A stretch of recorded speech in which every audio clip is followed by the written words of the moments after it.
Ladies and gentlemen, welcome to the Plan Commission meeting for August 20th, year 2020 of the Village of Skokie.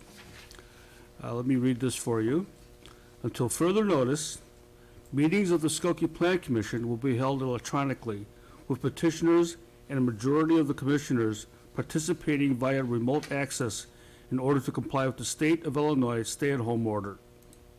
Members of the public who wish to comment as to an item on the published legal notice must submit their statement or question in writing to the village manager's office no later than the day of the scheduled meeting, and all properly submitted statements or questions will be presented and read during the relevant portion of the meeting.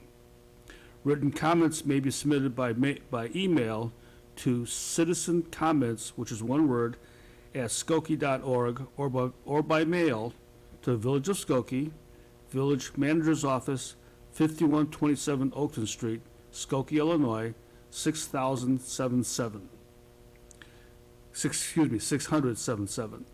The meeting may be viewed on Skokie Vision cable channels 17 on Comcast and 25 on RCN, or via the Village website. Thank you. Tonight's case is case 2020-11P, parking determination at the Midwest College of Oriental Medicine. Councilor Trubisky, is the notice in order? They did not require specific notice, so it is proper and correct. Okay, thank you very much for your consultation. Do we have the petitioners from the Midwest College of Oriental Medicine here tonight? Yes, we do. If you could unmute yourself. Yes, would you Yes. unmute yourself? This is Dr. William Dunbar. Okay, could you have your name again, please, and your names? Sure. It's William Dunbar, D-U-N as in Nancy, B as in boy, A-R. Okay, anyone else? I have my Illinois campus manager who's observing but will not be speaking. Okay, Mr. Dunbar, would you kind of give us an overview of the goals of your college? Well, the college was founded in 1979, makes it one of the oldest acupuncture and Chinese medicine schools in the country. We've been offering a curriculum, which is a 4 academic year program leading to a master's degree. We also have a 3-year program as an acupuncture certificate. We are approved by the Illinois Board of Higher Education for operating authority and degree granting. We are accredited by the Accrediting Commission for Acupuncture and Oriental Medicine, which is a national accrediting agency approved by the Secretary of Education.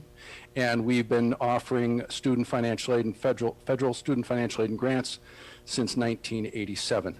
The college's main campus is in Mount Pleasant, which is Racine, Wisconsin, where the majority of the students and administration work.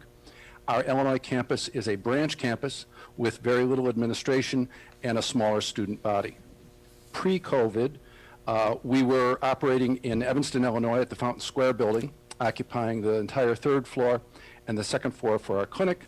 Since March of 2020, the college has moved all of its classes online, and its clinics are now telemedicine clinics. We have approximately 125 students. We range between 115 and 130 students on an annual basis. Doesn't get much bigger than that. We have a faculty and staff of 37 people. We employ physicians, PhDs. We employ individuals. We have about 7 full-time faculty members. I'm the college president. Dr. Crystal Point, who is attending the meeting, is our Illinois campus manager. She basically runs the operations in Illinois. The college has a very good track record in terms of its success. In the last few years, with the acceptance of acupuncture in the hospital systems, we've placed graduates in the Aurora system. We have 12 graduates in the Aurora system. In fact, we placed a graduate in the West Allis, Wisconsin emergency room. We have them at Northwestern University Doctors Hospital and hospitals and medical clinics throughout the Midwest. The college has a 85% completion rate. They are required to pass all courses, and then they're qualified to sit for the national certification examinations for acupuncture and oriental medicine. After passing those examinations, they're eligible for licensure in roughly 46 states, including Illinois and Wisconsin, as independent medical practitioners. And in the recent years, Insurance companies are now covering their services, including Medicare supplements such as United Healthcare. Pre-COVID, we were operating 3 courses simultaneously in Evanston. So we taught 9 courses during the day with a student body of approximately 45 students. Immediately after COVID hit in March, the Illinois Department of Higher Education and the Accrediting Commission, the Department of Education, basically said, put your classes online, which we did. We are running 100% online now. Our Evanston campus is completely empty. There is no personnel there at all. During the process of considering a move to Skokie, and I included in the packet to the Planning Commission, the Accrediting Commission, has granted us has allowed us to hold basically 50% of our classes online after the COVID crisis is over. And in the last 2 or 3 weeks, they've been talking about ramping that up as well. So the number of students on campus now is 0. The number of students post-COVID, I don't think will exceed 40 students. About 25% of our students commute by public transportation, and that's why we selected this particular location because of its proximity to Skokie Swift. The other reasons were in Evanston, we're on the 3rd floor, and if we maintain social distances on an elevator, which takes about 60 to 90 seconds to reach the 3rd floor, it would take an hour or so to get a class up in the building and more than an hour to go down. This is a ground level open space, requires no additional construction, and it's a good location with a nice parking lot. Okay. Thank you very much. We operate a low-cost community acupuncture clinic. In Evanston, we had 8 treatment rooms and saw approximately anywhere between 4 to 6 patients per hour. At this location, moving forward, both of our locations, the number of treatments rooms will be 4, and we estimate there'll be probably 3 patients per hour with probably 1 or 2 supervisors, no administrators present. Okay. Thank you very much. Are there any questions for the petitioner by the commissioners?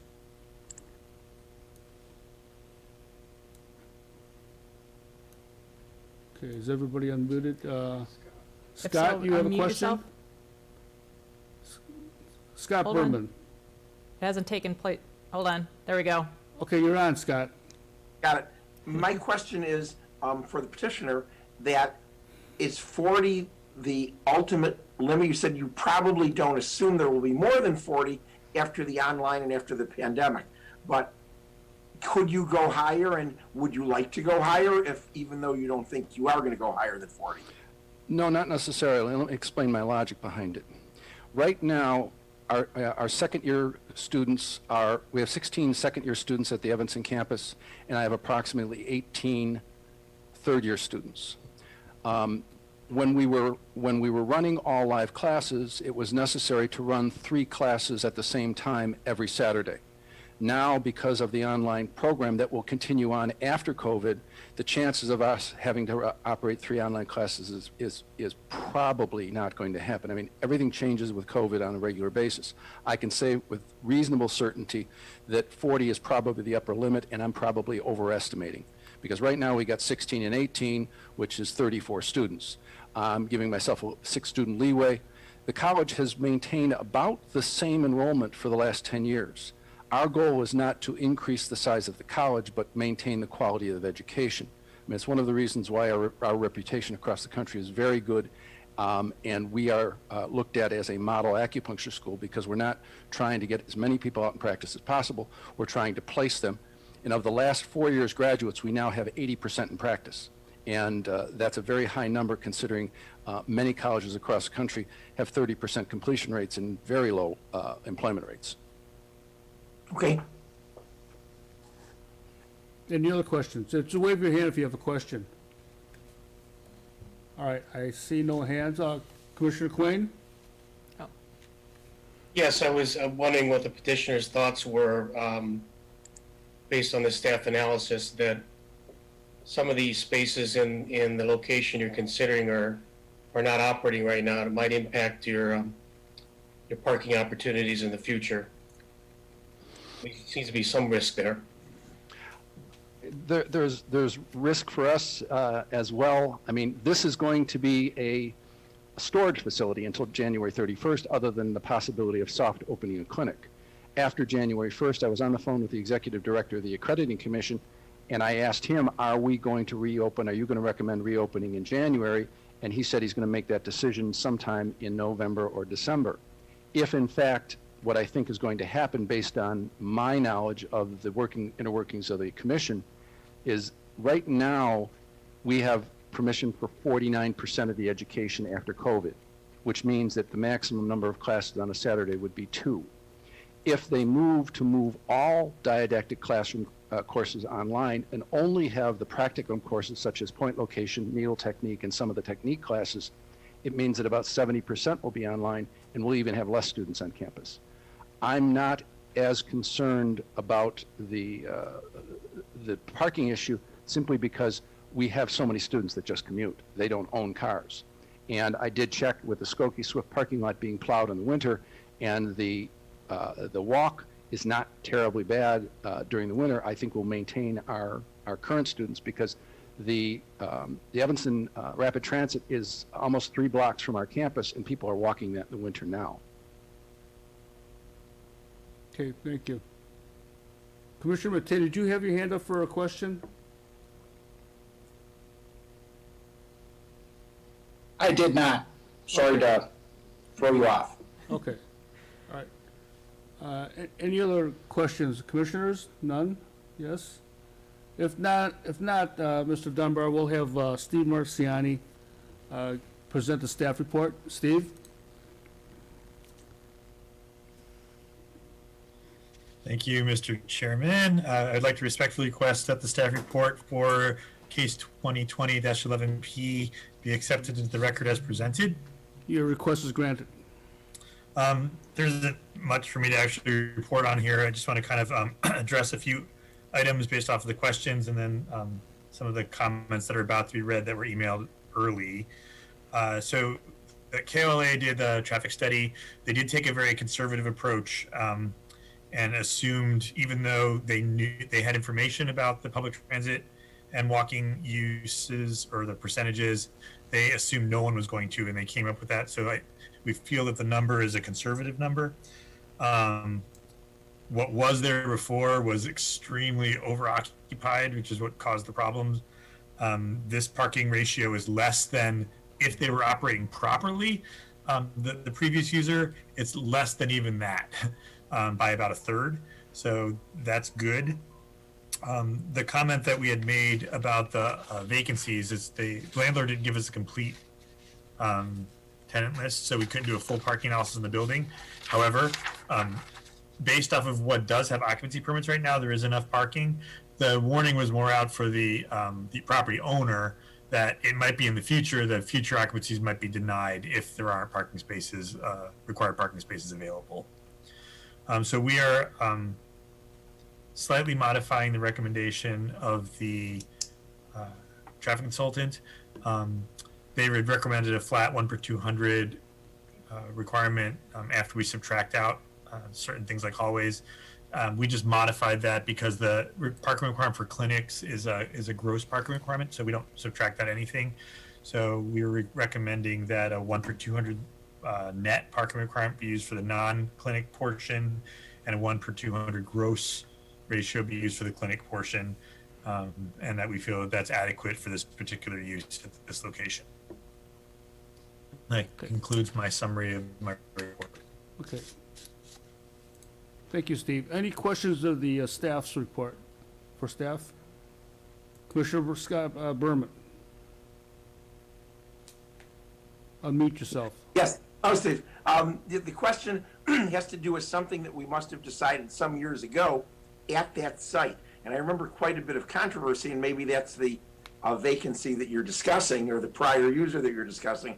There was quite a bit of controversy because we had to count out the number of spaces and the uses and the possible overuse. And we were at that point saying, well, we'll give it a pass, but we think we are within 1 or 2 spaces of overuse. And tell me how that what that was a few years ago, how that worked its way out, and if that's what you were referring to, that this is one of those overusers that left and is being replaced by this 1/3 less user. Yeah, that is not what we're talking about. The user we were talking about had occupied illegally for quite a number of time. They were in the administrative hearing process, with basically a telemarketing type situation where we have a 1-for-100, same as a restaurant. And they over-occupied, they took over space that they did not have occupancy for, and it caused a lot of problems in the neighborhood. This is not going to be that. The landlord did increase the number of parking spaces in the lot by redoing the parking lot. So the current plan that you're looking at right now, or the aerial is current from this last July. So they did significantly increase the capacity in the north portion of the parking lot, which is totally fine for people that park long-term. The site isn't that large. Right. Whenever we have any type of multi-tenant user, as you know now for new site plan approval cases, we put the owner on notice that if you choose to over-tenant with uses that you run out of parking spaces, that's a self-imposed hardship. So the comment was just put in there because we don't have a site plan approval case to put that kind of comment in. I don't suspect that this is going to be a problem at this location. But there are a couple of vacancies, and we would, if a user wanted to go in there where there weren't enough parking spaces, we would deny the occupancy. Or they would have to come forward with a variance, and then there would be public hearings. Okay, Okay, any other questions? Cindy, did you have a question? Hold on. Hold on, Cindy. There we go. Okay, Cindy. I remember the telemarketing situation also, and it was a very hot button issue in the neighborhood. I just want, for my own benefit and everyone, if we authorize this use, this parking for Midwest College, that will have no, I mean, if they have it, they have it, and then it's up to the landlord to make sure that nobody else is there that will cause a problem. That's what I think I'm hearing Steve saying. I just want to be 100% sure because I remember a rather ugly situation a few years ago. So if we authorize this, it's up to the landlord to see to it that the new tenants don't cause any parking hardships. Is that correct? To Is the that what I neighborhood, heard Steve right? say? Is that what you're Commissioner concerned Franklin, about? I actually go one step further. So the issue with the previous user was that they did not get an occupancy permit, and they moved in without getting their parking checked first, and they signed a Okay. lease. And that lease was, that's a private property matter, but they didn't have an occupancy permit. So we went through this process of trying to get them out of there. What normally happens is not that. What normally happens is that a tenant wants to come in, they come in they apply for the CO, we check in a multi-tenant building, we Uh-oh. replace with the cruiser, and we require parking spaces on slowing site. down? Any parking requirement that's pre-described or pre-prescribed, we're never going to know for sure whether or not the actual demand is going to meet what the requirement is. In this particular case, we had a study that said we are looking at it, which is why we are looking at this specific case. So we're actually determining what their parking requirement is going to be for this specific user. Okay, thank you. Okay. Any other questions of staff? Mr. Scott Berman.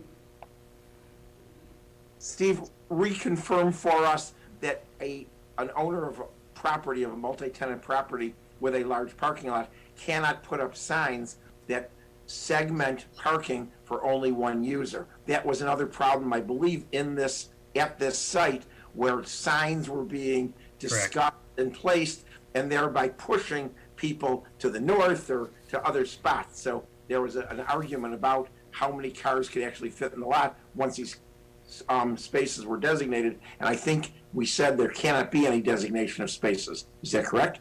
Yeah, so the ordinance states that any multi-tenant use that isn't residential cannot reserve required parking spaces. So if there are surplus parking spaces on site, they may be reserved for a single user, but no required parking space may be reserved for any single user. So yes, that was another problem caused by the illegal occupancy, that other tenants were then requiring that spaces be set aside just for them, and then when they weren't there, then it was an empty space that wasn't being able to be used. So, And that is our policy, and then on this lot, we have no signs, is that correct? that is the law. There might still be some signs on the site, but it's an enforcement issue that we will continue to take care of. Okay. Yep.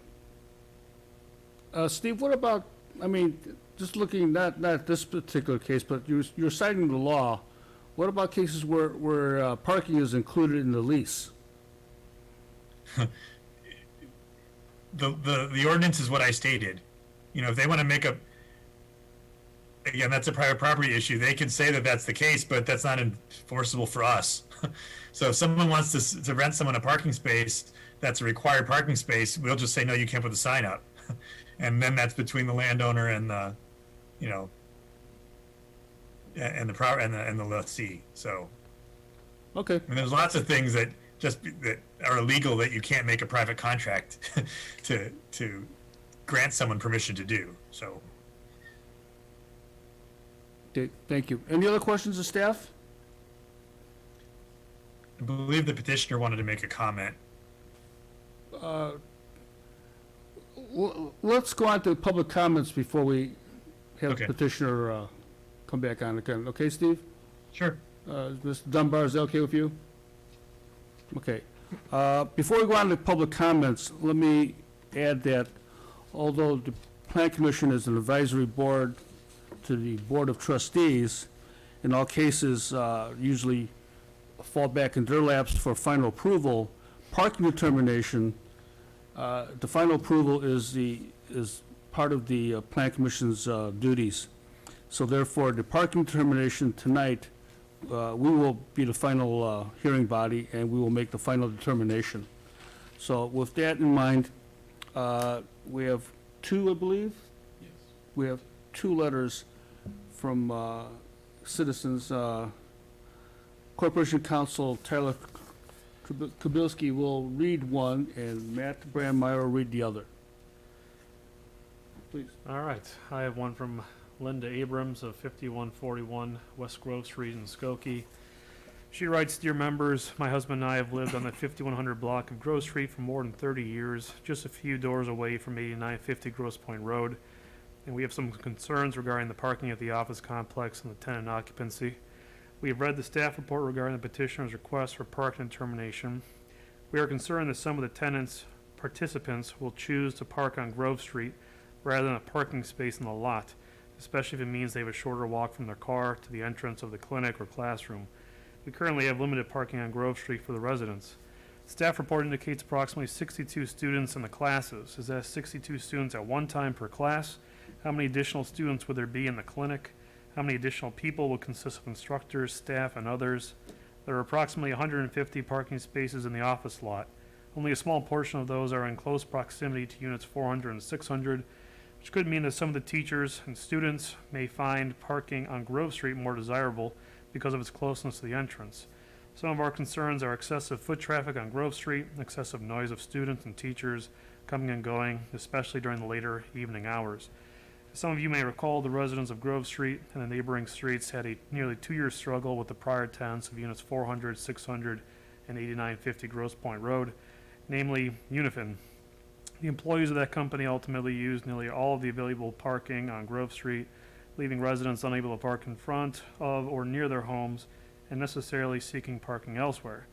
In that vein, those employees became a real nuisance by littering and loitering on and around our property and disturbing the peace with loud and prolonged talking, as well as loud music in their cars at all hours of the day and night. Now, we don't know what this tenant or that this tenant would cause any of these problems, but we have fought a long battle to get our neighborhood back to its peaceful character, and we don't want to go backwards. We understand that the owner of the property is entitled to rent their office space. Likewise, we as residents are entitled to quiet enjoyment of our street as a residential neighborhood. Is there any way to ensure the tenants only park in the parking lot and not on Grove Street?" Okay.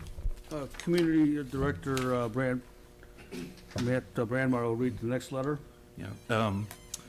This is it's an email through the citizen comments from Billy Hato. And I'll just summarize this since it's the same sentiment as what Tyler just spoke to. Okay. But with the addition that Mr. Hato is opposed to any expansion because it will make parking more difficult unless the village is willing to do permit parking for the streets.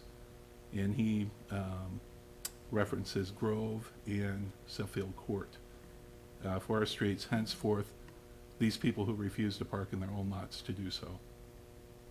So that That's summarizes just the it. letter? Yes. Thank you. Okay, Mr. Dunbar, did you have some closing remarks or any other information Yes, you would I offer? do. There's a couple issues that are a couple facts that I skipped over. I didn't prepare as well. Our classes are held on Saturdays and weekday evenings. We have no daytime classes. So the parking lot's only going to be used by the minimal number of students on Saturdays, and then on weekday evenings, all of our courses are offered online. We have a clinic open now. Pre-COVID, we had 2 evening clinics that ran until about 8 o'clock in the evening. So the students are 38 to 40-year-old adults. These are not 21-year-old college students. These are responsible medical students who take their education and direction from us seriously. Our faculty are physicians. They're PhDs.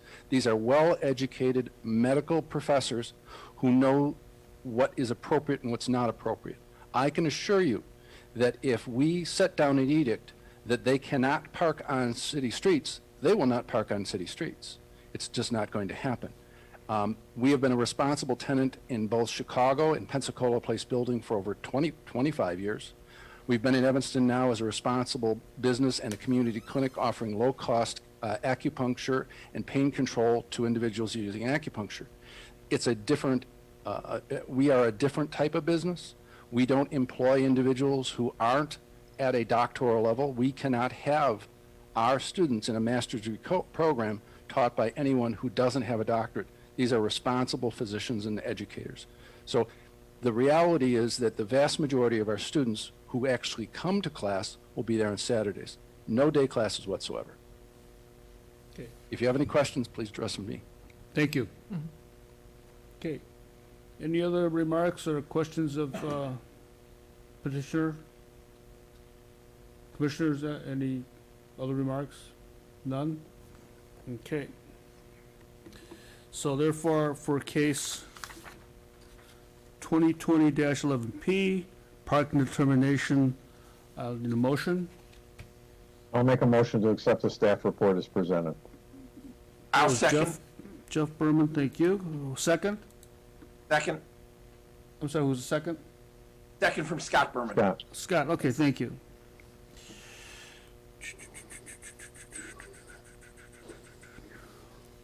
Call for vote. Commissioner Mitchell? Is Commissioner Mitchell online? Yeah, Commissioner Mitchell, can you unmute yourself, please? Hey, George, could you unmute yourself so you can vote? Aye, I vote aye. Thank you very much. Commissioner Quain? I vote aye. Welcome to Skokie. Commissioner Scott Berman? I vote aye. Commissioner Melissa Villages? I vote aye. Commissioner Franklin? I vote aye. Commissioner Luxpati? I vote aye. Commissioner Jeff Berman? Aye. Commissioner Ross Matei? Aye. And I'll vote aye.